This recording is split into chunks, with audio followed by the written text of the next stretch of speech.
So hi wheelers, இன்னைக்கு நம்ம எந்த வெஹிக்கிளை பற்றி பார்க்க போகிறோம் அப்படின்னு பார்த்தீங்கன்னா RS 200. ஸோ RS 200ல அப்டேட் எப்போ தான்ப்பா வரும் அப்படின்னு நம்ம காத்துக்கிட்டு இருந்த காலங்கள் இருந்துகிட்டு இருக்கு. இன்னைக்கு கொடுத்துருக்க அப்டேட்லாம் ஒர்த்தா? ஆல்ரெடி நம்ம ஒரு வீடியோவில் வந்து இதை பற்றி எல்லாமே எக்ஸ்பிளைன் பண்ணியாச்சு. ஒர்த்தா இல்லையா என்னன்றது எல்லாத்தையுமே வந்து பேசியாச்சு. இன்னைக்கு நம்மள்ட்ட கையில் இந்த வெஹிக்கிள் இருக்குது. இதை நம்ம வந்து ட்ரைவ் பண்ணியும் வந்து பார்க்க போகிறோம். ஃபஸ்ட்டு இந்த வெஹிக்கிள் என்னெல்லாம் அப்டேட்ஸ் கொடுத்துருக்காங்க என்னன்றதை ஃபஸ்ட்டு சொல்லிவிட்டு அடுத்து மித்த விஷயங்களை பற்றி நான் பேசுகிறேன்.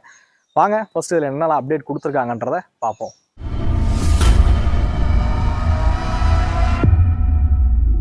இந்த வீடியோ எடுக்க நமக்கு உதவுன ஷோரூம் பார்த்தீங்க அப்படின்னா கிருஷ்ணா பஜாஜ் திருச்சி தான் நமக்கு இந்த வெஹிக்கிள் வந்து வழங்கியிருக்காங்க. கிருஷ்ணா பஜாஜ் திருச்சியோட கான்டாக்ட் நம்பர் உங்களுக்கு டிஸ்பிளேல கொடுத்துருக்கேன், டிஸ்கிரிப்ஷனையும் கொடுத்துருக்கேன். ஃபைனலி திருச்சியில் இப்போ பார்த்தீங்க அப்படின்னா RS 200 வந்து அவைலபிள் ஆயிடுச்சு. திருச்சி மற்றும் திருச்சியை சுற்றி இருக்க மக்கள் வெஹிக்கிள் வாங்கணும்னு நினைக்கிறீங்க அப்படின்னா மறக்காம கிருஷ்ணா பஜாஜ் வந்து கான்டாக்ட் பண்ணுங்க. இப்போ நம்ம வீடியோக்குள்ளார போகலாம். ஓகே, ஃபர்ஸ்ட் ஆஃப் ஆல் இதில் பண்ணியிருக்க மாற்றம் என்னன்னு கேட்டிங்கன்னா அந்த பெயிண்ட் அண்ட் கிராஃபிக்ஸ் எல்லாமே வந்து மாற்றிருக்காங்க அப்படின்னு சொல்லுவேன். ஸோ இங்கே நிற்கக்கூடிய கலர் பார்த்தீங்க அப்படின்னா ரெட் கலர். ஸோ இதோட கிராஃபிக்ஸ் எல்லாமே சேஞ்ச் பண்ணியிருக்கிற விதம் வந்து ரொம்பவே பார்க்க சூப்பராகவே இருக்குது. ஒரு டூயல் டோன் ஃபினிஷில் வந்து இந்த ரெட்டை வந்து பண்ணியிருக்காங்கன்னு சொல்லலாம். ஸோ மேலே பார்த்தீங்கன்னா ரெட் கலர் அந்த ஃபியூல் டேங்க்கு, இந்த ஃபேரிங்லாம் ரெட்டில் இருக்கிற மாதிரி கொடுத்துருக்காங்க. அதில் ஒயிட்டில் வந்து ஸ்டிக்கரிங்ஸ் எல்லாமே வந்து பண்ணியிருக்கிற விதம் வந்து நல்லாவே இருக்குது. பல்சரோட பேட்சிங் பார்த்தீங்க அப்படின்னா 3Dயா வந்து இருக்கிற மாதிரி வந்து கொடுத்துருக்காங்க. ஸோ நீங்கள் அதில் பார்க்கலாம் பல்சரோட பேட்சிங் எப்படி இருக்குது அப்படிங்கிறது. ஸோ டெயில் போஷர் பார்த்தீங்க அப்படின்னா உங்களுக்கு பிளாக்ல இருக்கிற மாதிரி கொடுத்துருக்காங்க. RS அப்படிங்கிற பேட்சிங் இருக்கிற மாதிரி வந்து கொடுத்துருக்காங்க. டிசைன்ல பெரிய சேஞ்சஸ் அப்படிங்கிறது வந்து கிடையாது இந்த வெஹிக்கிளை பொறுத்த வரைக்கும். ஆனால் இந்த கிராஃபிக்ஸ்ல சேஞ்ச் வந்து பண்ணியிருக்காங்க அப்படின்னு சொல்லலாம். முன்னாடி இருந்ததை விட அந்த கலர்லாம் வந்து கொஞ்சம் பெட்டர் ஆக்கியிருக்காங்க. ஸோ இங்கே நீங்கள் பார்க்கக்கூடிய அந்த ரெட் வந்து அவைலபிளாக இருக்குது. ஒயிட் வித் ரெட் பார்த்தீங்க அப்படின்னா இருக்கிற மாதிரி வந்து கொடுத்துருக்காங்க. அதுக்கப்புறம் பிளாக் கலர் நீங்கள் அந்த சைடில் பின்னாடி பார்க்கலாம். அந்த வண்டி வந்து நிப்பாட்டி வச்சுருக்கோம். ஸோ அந்த கலர் ஒன்று. ஸோ 3 விதமான கலர் ஆப்ஷன் பார்த்தீங்க அப்படின்னா இந்த வெஹிக்கிளில் வந்து இருக்குது அப்படின்னே சொல்லுவேன். ஸோ அடுத்ததாக பண்ணியிருக்க மேஜர் அப்கிரேட் பார்த்தீங்க அப்படின்னா இந்த ஹெட்லைட் தான். ஸோ நீங்கள் பார்க்கலாம் ஹெட்லைட் பார்த்தீங்க அப்படின்னா உங்களுக்கு LED ப்ரொஜெக்டர் ஹெட்லைட்ஸாக வந்து கொடுத்துருக்காங்க. இது ஆக்சுவலாக வந்து லோ பீமு. இதே நீங்கள் ஹை பீம் போட்டிங்க அப்படின்னா இது வந்து ஹை பீமாக வந்து கொடுத்துருக்காங்க. ஸோ லோ பீமுக்கு ஒரு லைட்டும் ஹை பீமுக்கு இன்னொரு லைட் எரியிற மாதிரி கொடுத்துருக்காங்க. நீங்கள் ஹை பீம் போடும்போது 2 லைட்டும் சேர்ந்து எரியும். லோ பீமும் ஹை பீம் ரெண்டும் சேர்ந்து எரியும். So maybe night time visibility வந்து பெட்டராக இருக்கும் அப்படின்னு நினைக்கிறேன். இந்த வெஹிக்கிளை பொறுத்த வரைக்கும் இந்த LED ஹெட்லைட் செட்டப்லாம் வந்து கொடுத்துருக்குது. மேலே பார்த்தீங்க அப்படின்னா அந்த ஐப்ரோ லைட்ஸும் LEDயில் இருக்கிற மாதிரி கொடுத்துருக்காங்க. அதுலலாம் வந்து எந்த ஒரு சேஞ்சும் இல்லை. எனிவே இந்த வெஹிக்கிளோட டிசைன் பார்த்தீங்க அப்படின்னா ரொம்பவே நல்லா இருக்குது அப்படின்னு சொல்லுவேன். இந்த ஹெட்லைட்ஸ் ஒரு ஒரு மேஜர் அப்கிரேட் தான் இந்த ஹெட்லைட்டை வந்து குறிப்பிடலாம். ஸோ அடுத்ததான் இந்த வெஹிக்கிளில் பண்ணியிருக்கக்கூடிய அப்கிரேட் என்ன பார்த்தீங்கன்னா ஹெட்லைட்டை இவங்க LED சேஞ்ச் பண்ண மாதிரி அப்படியே டெய்ல் லைட்ஸுக்கு வந்தீங்க அப்படின்னா டெய்ல் லைட்டோட அந்த டிசைனே வந்து சேஞ்ச் பண்ணியிருக்காங்க அப்படின்னு சொல்லுவேன். ஸோ நீங்கள் இங்கே வந்து பார்க்கலாம் அந்த டெய்ல் லைட் வந்து எப்படி இருக்குது அப்படிங்கிறது. பட் இது வந்து இண்டிகேட்டர் வந்து இன்டகிரேட் பண்ணது. அவங்களுக்கு காட்டுறேன் பாருங்கள். இங்கே பார்த்தீங்களா, இங்கே வந்து இண்டிகேட்டர் இருக்குது.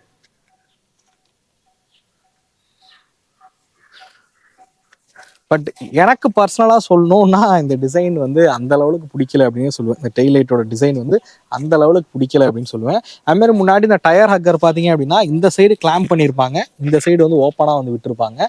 பட் இதில் வந்து இந்த சைடு வந்து ஓப்பனாக இருக்குது அப்படின்னு சொல்லலாம். பட் நல்ல யூஸபிளான ஒரு டயர் ஹக்கர்னே சொல்லுவேன் இந்த வெஹிக்கிளை இது இருக்கிறத பொறுத்த வரைக்கும். பட் இதில் வந்து சேஞ்ச் அப்படிங்கிறது கிடையாது. அடுத்ததாக பண்ணியிருக்க மேஜர் சேஞ்ச் என்ன அப்படின்னு கேட்டிங்கன்னா ஃப்ரண்ட்ல வந்து 110 செக்ஷன் டயர்ஸ் வந்து பயன்படுத்தியிருக்காங்க. ரியர் பொறுத்த வரைக்கும் 140 செக்ஷன் டயர்ஸ் வந்து பயன்படுத்தியிருக்காங்க. ஸோ இது வந்து ஒரு மேஜர் அப்கிரேட் அப்படின்னே சொல்லலாம். பழைய ஜென்ரேஷனில் வந்து டயர் சைஸ் சின்னதாக இருந்துச்சு. இப்போ வந்து டயர் சைஸ் வந்து அகலமாக இருக்கிற மாதிரி டயர்ஸ் வந்து கொடுத்துருக்காங்க. இது ஒரு மேஜர் அப்கிரேட் அப்படின்னே சொல்லலாம். அதே மாதிரி இப்போ இந்த வெஹிக்கிளில் பார்த்தீங்க அப்படின்னா உங்களுக்கு வந்து டூயல் சேனல் ABS வந்து கொடுத்துருக்காங்க. நீங்கள் பார்க்கலாம் டூயல் சேனல் ABSக்கான ஸ்டிக்கர் வந்து பண்ணியிருக்காங்க. ரெமேக்காவோட பிரேக்ஸ் வந்து பயன்படுத்தியிருக்காங்க. 300mm டிஸ்க் பிரேக் பார்த்தீங்கன்னா ஃப்ரண்ட்டில் இருக்கிற மாதிரி வந்து கொடுத்துருக்காங்க. பிரேக்கிங் அப்படிங்கிறது வந்து முன்னாடியை விட இப்போ இம்ப்ரூவ் ஆகிருக்கு அப்படின்னே சொல்லுவேன் பிரேக்கிங் பொறுத்த வரைக்கும். அடுத்ததான் இந்த வெஹிக்கிளில் ஒரு மேஜராக ஒரு விஷயத்தை வந்து அப்டேட் பண்ணியிருக்காங்க. அது என்னன்னு கேட்டிங்க அப்படின்னா இதோட இன்ஸ்ட்ருமெண்ட் கிளஸ்டர். ஸோ நீங்கள் வந்தீங்க அப்படின்னா பழைய இன்ஸ்ட்ருமெண்ட் கிளஸ்டரை விட இது வந்து டிஜிட்டலில் இருக்கிற மாதிரி இன்ஸ்ட்ருமெண்ட் கிளஸ்டர் வந்து கொடுத்துருக்காங்க. ஸோ பார்க்கலாம் ஃபுல்லி ஒரு டிஜிட்டலில் இருக்குது இன்ஸ்ட்ருமெண்ட் கிளஸ்டர். இந்த கலரில் தான் இருக்கிற மாதிரி வந்து கொடுத்துருக்காங்க. நீங்கள் ஆன் பண்ணும்போது பார்க்கலாம் இந்த கலர்ஸ்லாம் வந்து எப்படி இருக்குது அப்படிங்கிறது. இந்த இன்ஸ்ட்ருமெண்ட் கிளஸ்டரில் பார்த்தீங்க அப்படின்னா இங்கே வந்து உங்களுக்கு டர்ன் பை டர்ன் நேவிகேஷனும் இருக்கிற மாதிரி இந்த கொடுத்துருக்காங்க. மொபைல் ஃபோன் மூலியமாக இதை வந்து நீங்கள் கனெக்ட் பண்ணிக்க முடியும். நேவிகேஷன் யூஸ் பண்ணுறீங்கன்னும் போது டர்ன் பை டர்ன் நேவிகேஷன் இருக்கிற மாதிரி கொடுத்துருக்காங்க. மொபைல் ஃபோனுக்கு வரக்கூடிய கால்ஸ் நோட்டிஃபிகேஷன் எல்லாமே இதில் வந்து தெரிகிற மாதிரி வந்து கொடுத்துருக்காங்க. இதுக்கான இந்த கண்ட்ரோல்ஸ், இந்த மோடு கண்ட்ரோல்ஸ் பார்த்தீங்க அப்படின்னா இங்கே வந்து இருக்குது, பட்டன் வந்து இங்கே வந்து கொடுத்துருக்காங்க. ஸோ இது இல்லாமல் இந்த வெஹிக்கிளில் பார்த்தீங்க அப்படின்னா ரைடிங் மோட்ஸும் ஆஃபர் பண்ணுறாங்க. அந்த ரைடிங் மோட்ஸ் வந்து நீங்கள் இந்த கிளஸ்டரில் வந்து பார்க்கலாம். ஸோ இதில் பார்த்தீங்க அப்படின்னா ரெயின், அதுக்கப்புறம் ரோட், ரெயின், அதுக்கப்புறம் ஆஃப் ரோடு அப்படின்னு 3 விதமான ரைடிங் மோட்ஸ் வந்து இருக்குது. என்னடா இந்த வண்டி வந்து ஒரு ஸ்போர்ட்ஸ் பைக்கு, இதில் ஏன் ஆஃப் ரோடு அப்படின்னு கேட்குறீங்களா? ஜஸ்ட் இந்த ரைடிங் மோட்ஸ் பார்த்தீங்க அப்படின்னா ஒன்லி ஏபிஎஸ் ஃபங்க்ஷனுக்கு மட்டும்தான். எந்த ஒரு பர்ஃபார்மன்ஸ் சேஞ்சையும் பார்த்தீங்க அப்படின்னா இந்த வெஹிக்கிள் வந்து மாறாது அப்படின்னு சொல்ல. பர்ஃபார்மன்ஸில் எந்த சேஞ்சும் கிடையாது இந்த ரைடிங் மோட்ஸ்னால. ஏபிஎஸோட ஃபங்க்ஷன் மட்டும்தான் இந்த ரைடிங் மோட்ஸ்னால வந்து மாறும். எனிவே இதெல்லாம் ஒரு நம்ம வந்து இதை எதில் பார்த்தோம் அப்படின்னு கேட்டிங்கன்னா, இதுக்கு முன்னாடி வந்து 400Z வந்து பார்த்தோம். இதே மாதிரி ரைடிங் மோட்ஸ் வந்து கொடுத்துருந்தாங்க. அந்த மாதிரி தான் இதுலேயும் வந்து கொடுத்துருக்காங்க. வேணுன்ற பட்சத்தில் இதை நீங்கள் மாற்றிக்கலாம். பட் எனக்கு தெரிஞ்சு பெருசாக இதை யாரும் மாற்றிலாம் வந்து ஓட்ட மாட்டோம். மழை பெய்யுதுன்னா ரெயினுக்கு போடுவோம் அப்படின்னா யாரும் மாற்றி ஓட்டின மாதிரி எனக்கு தெரியல. மேபி யாராவது இது மாதிரி இருக்கிற விஷயங்களை யூஸ் பண்ணுவீங்களா? மறக்காமல் கமெண்ட் பண்ணுங்கள். ஏன்னா கனெக்டிவிட்டி கிளஸ்டர் இருக்கிறத யாரும் வந்து கனெக்ட் பண்ணி பெருசாக ஓட்டுறது கிடையாது. அது கொஞ்சம் லேகிஷாக இருக்குது அப்படின்றனால யாரும் பெருசாக யூஸ் பண்ணுறது இல்லை. அதனால் இது யாருக்கெல்லாம் பயனுள்ளதாக இருக்கும் மறக்காமல் கமெண்ட் பண்ணுங்கள் அப்படின்னு சொல்லுவேன். மித்தபடி இந்த வெஹிக்கிளில் பார்த்தீங்க அப்படின்னா பெரிய சேஞ்சஸ் இந்த மாதிரி விஷயங்கள்லாம் வந்து எதுவுமே வந்து பண்ணலை. OBD2 சென்சார் வந்து ஆட் பண்ணியிருக்காங்க. அது மாதிரி இப்போ இந்த இன்ஜினில் பார்த்தீங்கன்னா நம்ம பழைய மாதிரியே அசிஸ்ட் ஸ்லிப்பர் கிளச் இருக்கிற மாதிரி வந்து இந்த வெஹிக்கிளை வந்து உருவாக்கியிருக்காங்க. மித்தபடி டிசைனாக எந்த ஒரு சேஞ்சுமே இல்லை. நான் இந்த வெஹிக்கிளில் நிறைய சேஞ்சஸ் வந்து எதிர்பார்த்தேன். USD 4க்கு வந்து ஃப்ரண்ட்டில் கொடுப்பாங்கன்னு எதிர்பார்த்தேன். டிசைனில் ஒரு மேஜர் சேஞ்சை வந்து RSல வந்து கொண்டு வருவாங்க அப்படின்றது போல எதிர்பார்த்தேன். பட் எந்த ஒரு சேஞ்சும் பஜாஜ் வந்து பண்ணலை அப்படின்னே சொல்லுவேன்.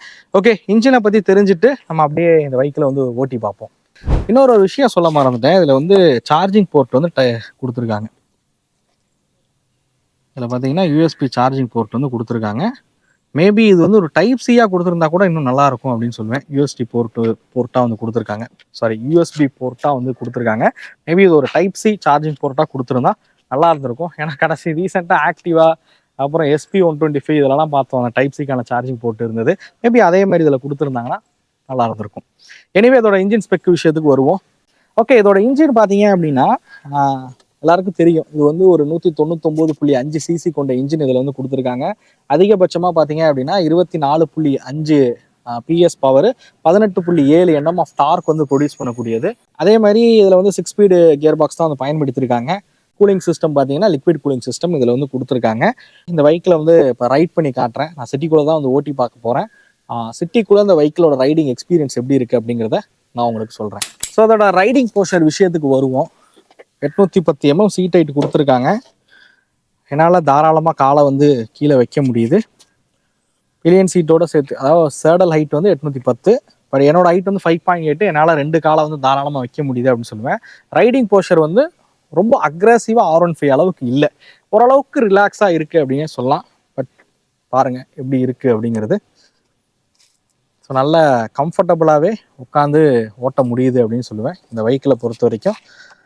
எனிவே நம்ம ரைட் பண்ணி பார்ப்போம் வாங்க. ரைடில் வந்து மித்த விஷயங்களை பேசலாம். ஓகே வீலர்ஸ், நம்ம வந்து ரைட் பண்ணி பார்ப்போம். இது ஆக்சுவலாக புது வண்டி, சைடு மிரர் இல்லை, ஃப்ரண்ட்டில் இன்னும் மாட்டலை. பட் ஆனால் எப்போவுமே சைடு மிரர்லாம் மாட்டி வெஹிக்கிள் ஓட்டுறதுக்கு பழகிக்கங்க. இன்றைக்கி என்ன மன்னிச்சிருங்க, இன்றைக்கி இந்த வெஹிக்கிள் சைடு மிரர் இல்லாமல் ஓட்டுறது என் தப்பு தான்.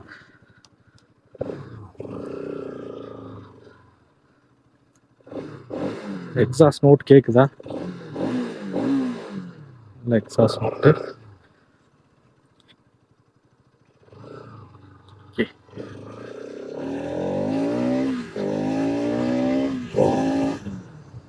இந்த கியர் பார்த்தீங்க அப்படின்னா ஷார்ட் கியர்ஸ் கிடையாது, எல்லாமே லாங்கர் கியர்ஸாக கொடுத்துருக்காங்க. கரெக்டாக சொல்லணும் அப்படின்னா 5000 RPMக்கு மேலே அதோட பர்ஃபார்மன்ஸ் நல்லாயிருக்கு. 5000 கீழே வந்து கொஞ்சம் கம்மியாக தான் இருக்குது. ஆனால் 5000க்கு மேலே வெஹிக்கிள் போகும்போது அந்த பர்ஃபார்மன்ஸ் வந்து கொஞ்சம் பெட்டராகவே இருக்குது அப்படின்னு சொல்லுவேன். நீங்கள் நம்ம சிட்டியில் தான் வந்து ஓட்ட போகிறோம். ஸோ சிட்டி டிராஃபிக் எப்படி இருக்குது அப்படிங்கிறத பார்ப்போம். ஸ்பீடாமீட்டரை பற்றி ஃபஸ்ட்டு சொல்லிடுறேன். இந்த ஸ்பீடாமீட்டர் வந்து பகல் நேரங்களில் பார்க்க தெளிவாகவே தெரியுது. மேபி உங்களுக்கு கிளார் அடிக்குதா என்னன்னு தெரியல. பட் எனக்கு இதில் கிளியராக வந்து பார்க்க முடியுது அப்படின்னே சொல்லுவேன். இன்ஜின் அந்த பழைய டார்க் இல்லைங்க. சீரியஸாக சொல்லணும் அப்படின்னா அந்த பழைய டார்க் வந்து உண்மையிலேயே வேற மாதிரி இருக்கும். BS3 BS4ல் பார்த்தீங்க அப்படின்னா ஆர்எஸ் யூஸருக்கு தெரியும் அந்த பழைய வண்டி எப்படி இருக்கும் பிக்கப்பு அப்படிங்கிறது. பட் இதில் வந்து இந்த பழைய மாதிரி இல்லை, கொஞ்சம் குறைஞ்சிருச்சு. இப்போ நம்ம திருச்சியோட சிட்டிக்குள்ளே தான் வந்து ஓட்டிகிட்டு இருக்கோம். போகும் அப்படியே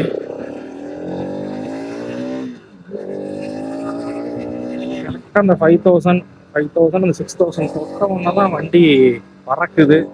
அதுக்கு முன்னாடி ரொம்ப அண்டர் பவராக ஃபீல் ஆகுது. பிரேக்கிங் வந்து ஆக்சுவலாக கிரெமேக்காவோட பிரேக்ஸ் வந்து பயன்படுத்தியிருக்காங்க. பிரேக்கிங் வந்து நல்லா இருக்கு. சிட்டிக்குள்ளெல்லாம் வந்து இந்த டக்கு டக்குன்னு பிரேக் பிடிக்கிறது நல்லா இருக்கு. நம்ம சிட்டிக்குள்ளே ஓட்டுறோம் அப்படிங்கிறனால பெருசாக ஸ்பீட்ஸ் வந்து பில்ட் பண்ண முடியல. ட்ரை பண்ணி பார்க்குறேன். பட் சிட்டிக்குள்ளே ஸ்பீடாக போகக்கூடாது. முடிஞ்சால் நான் அப்படியே ஹைவே போய் வேணால் அவங்களுக்கு ஓட்டி காட்டுறேன். பட் ஹைவே ரொம்ப தூரம் இங்கிருந்து.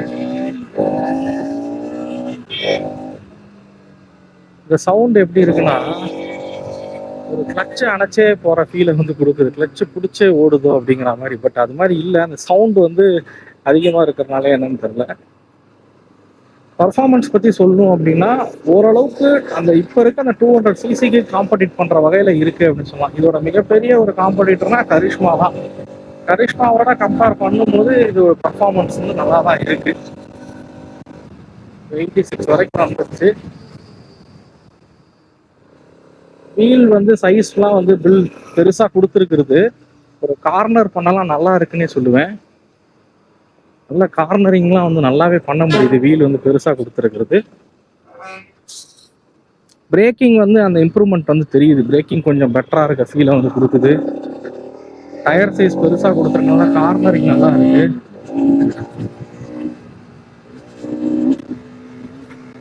தூக்கி தூக்கி போடுதுங்க. சஸ்பென்ஷன்லாம் சாஃப்ட்லாம் சொல்ல முடியாது. தூக்கி தூக்கி அடிக்குது. பட் சாஃப்டாக கொடுத்தோம் அப்படின்னா ரைட் அண்ட் ஹேண்ட்லிங்கை வந்து பாதிக்கும். பட் அதனால கொஞ்சம் அந்த ஸ்டிஃபர் நோட்லேயே இந்த சஸ்பென்ஷனை வந்து வச்சுருக்காங்க. எனக்கு என்னென்னா இதோட ரைடிங் போஷர் வந்து R15 அளவுக்கு ரொம்ப அக்ரெசிவாக இருக்காது. கொஞ்சம் இது ஓரளவுக்கு ரிலாக்ஸான ஒரு ரைடிங் போஷராக தான் எனக்கு வந்து தெரியும். ஸோ அதனால் பார்த்தீங்கன்னா ஓகே அப்படின்னு சொல்லலாம். கொஞ்சம் பெட்டராக இருக்குது அப்படின்னே சொல்லலாம் இதோட ரைடிங் போஷரு. திரும்ப அகேன் ஒரு யூட்டன் போட்டு அந்த ரோட்லேயே போவோம். நீங்கள் நல்லா அந்த வண்டி ஓட்டும் போது எப்படி இருக்குன்னா 6000 RPM அப்படி தாண்டும் போது ஒரு டர்போ ஓப்பன் ஆனால் எப்படி இருக்கும் கார்ஸில், அது மாதிரி அந்த அது தொட்ட உடனே அந்த இது நல்லா தெரியுது. ஆக்சுவலாக நீங்கள் R15 ஓட்டினீங்கன்னா தெரியும். விவிஏ அந்த ஆக்டிவேட் ஆகும்போது, விவிஏ வந்து ஆக்டிவேட் ஆகும்போது ஒரு பர்ஃபார்மன்ஸில் ஒரு சின்ன பூஸ்ட்டுக்கு வந்து கிடைக்கும். ஸோ அது மாதிரி தான் இது இருக்குது. அந்த 6000 RPM தாண்டி அந்த 7 கிட்ட போகிறப்ப பார்த்தீங்க அப்படின்னா ஒரு சின்ன ஒரு பூஸ்ட் வந்து கிடைக்குது இதோட பர்ஃபார்மன்ஸ் பொறுத்த வரைக்கும். சிட்டி ரைடிங்க்கு வந்து ஓகே. ஹைவேஸில் நீங்கள் வந்து ஒரு 100ல் க்ரூஸ் பண்ணாலும் எந்த ஒரு பிரச்சனையும் இல்லை, நல்லாவே இருக்கும். வைப்ரேஷன் பற்றி பேசணும் அப்படின்னா இந்த இடங்கள்ல இந்த காலிட்ட இங்கே விற்கிற இடம்லாம் பார்த்தீங்க அப்படின்னா நம்ம வந்து இப்போ 6th கியர் போட்டிருக்கோம், 60 km ஸ்பீடில் வந்து போகிறோம். அதுலேயே வந்து வைப்ரேஷன் வந்து தெரியுது. ஒரு 60-70ல் போகும்போதே ஒரு மைனர் வைப்ரேஷனை வந்து உணர முடியுது அப்படின்னே சொல்லுவேன். அந்த பழைய பெப்பினஸ் இப்போ இன்ஜினில் இல்லை அப்படின்னாலும் காம்படிட்டர்ஸோட கம்பேர் பண்ணும்போது ஓகே அப்படின்னே சொல்லலாம். யாருக்காவது R15 இல்லை கரிஷ்மாவோட ஒரு கம்பேரிஷன் வேணும் அப்படின்னா மறக்காமல் கமெண்ட் பண்ணுங்கள். நம்ம ஒரு டீட்டெயில் கம்பேரிஷன் வந்து பண்ணுவோம். நான் இப்போ ஆக்சுவலாக இந்த சின்னதாக அந்த சிட்டிக்குள்ளே தான் நான் இந்த வெஹிக்கிளை வந்து ஓட்டி பார்த்துட்ருக்கேன். பட் ஆனால் அந்த சவுண்டு வந்து சூப்பராக இருக்குங்க. கார்னரிங்லாம் நல்லா இருக்கு.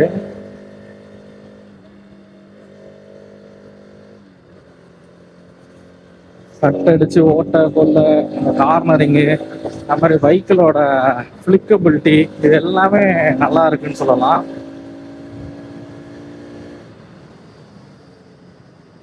$95 வரைக்கும் போக முடிஞ்சு. ஸோ இதோட டாப் ஸ்பீடு எல்லாரும் கேட்பீங்க. எனக்கு தெரிஞ்சு இது ஒரு 140 வரைக்கும் டாப் ஸ்பீடு வந்து போக முடியும் இந்த வண்டியால். அதே மாதிரி 140 மேபி அதுக்கு மேலேயும் வந்து போகலாம். பட் ஒரு கான்ஃபிடண்ட்டாக ஒரு 140 வரைக்கும் தாராளமாக போகலாம். ட்ரிபிள் டிஜிட் க்ரூசிங் வந்து பெட்டராக இருக்கும், அதில் எந்த ஒரு பிரச்சனையும் இல்லை. ஸோ ஜஸ்ட் இந்த வெஹிக்கிளை நம்ம ஓட்டி பார்த்ததை வச்சு சொல்லணும் அப்படின்னா இதில் வந்து பெருசாக அப்டேட்ஸ் அப்படிங்கிறது இல்லை. சின்ன சின்ன அப்டேட்ஸ் தான் வந்து கொடுத்துருக்காங்க. மற்றபடி வண்டி ஓட்டுறதுக்கு வந்து பழைய BS6 மாதிரி தான் இருக்குது. ஒன்றும் பெரிய சேஞ்சஸ்லாம் எதுவும் இல்லை.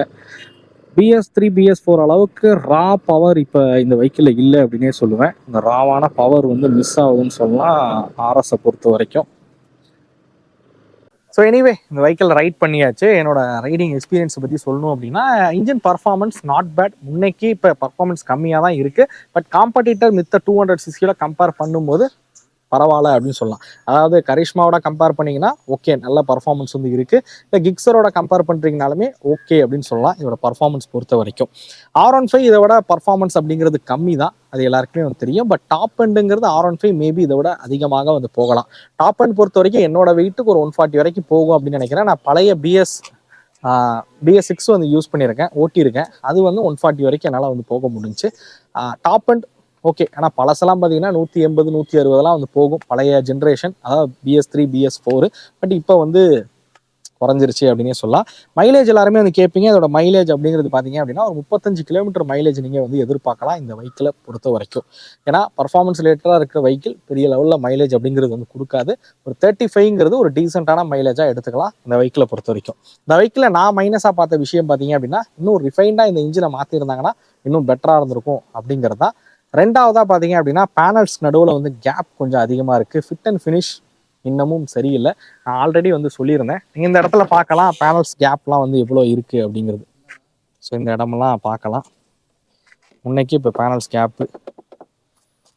ஸோ இன்னும் இதை இம்ப்ரூவ் பண்ணாது ஒரு சின்ன வருத்தம் அளிக்குது அப்படின்னு சொல்லலாம். எனவே அதெல்லாம் கொஞ்சம் மாற்றிருந்தாங்கன்னா நல்லா இருந்திருக்கும். ஸோ இந்த அப்டேட்டில் எனக்கு திருப்தி அளிக்கிற வகையில் இந்த அப்டேட்ஸ் வந்து இல்லை அப்படின்னு சொல்லுவேன். இன்னும் நிறைய அப்டேட்ஸ் இந்த வெஹிக்கிளில் வந்து எதிர்பார்த்தோம். பட் கொஞ்சம் டிசப்பாயின்மெண்ட் தான் RSஐ பொறுத்த வரைக்கும். ஸோ எனிவே இந்த வெஹிக்கிளோட ஆன்ரோடு காஸ்ட் பழசுக்கு இப்போக்கு ஒரு 10,000 விலை அப்படிங்கிறது அதிகமாக இருக்குது. பழசு 2,16,000, ஒரு இப்போ 2,26,000 பக்கம் ஆன்ரோடு காஸ்ட் அப்படிங்கிறது வருது. இந்த விலையை பற்றி நீங்கள் என்ன நினைக்கிறீங்க மறக்காமல் கமெண்டில் வந்து தெரிவிங்க. இந்த வெஹிக்கிளை பற்றின மேலும் விவரங்களை நீங்கள் தெரிஞ்சுக்கிறதுக்கு கிருஷ்ணா பஜாஜ் திருச்சியை வந்து காண்டாக்ட் பண்ணுங்கள். உங்கள் காண்டாக்ட் டீட்டெயில்ஸ் நான் டிஸ்கிரிப்ஷன்லையும் கொடுத்துருக்கேன் அண்ட் உங்களுக்கு டிஸ்பிளேலையும் ஷோ ஆகும். எனிவே இந்த வெஹிக்கிளை பற்றி நீங்கள் என்ன நினைக்கிறீங்க அப்படிங்கிறத மறக்காமல் கமெண்ட் பண்ணுங்கள். இன்னொரு ஒரு வீடியோவில் சந்திக்கும் வரை தமிழ் வீல்ஸ் மணிகண்டன். நன்றி, வணக்கம்.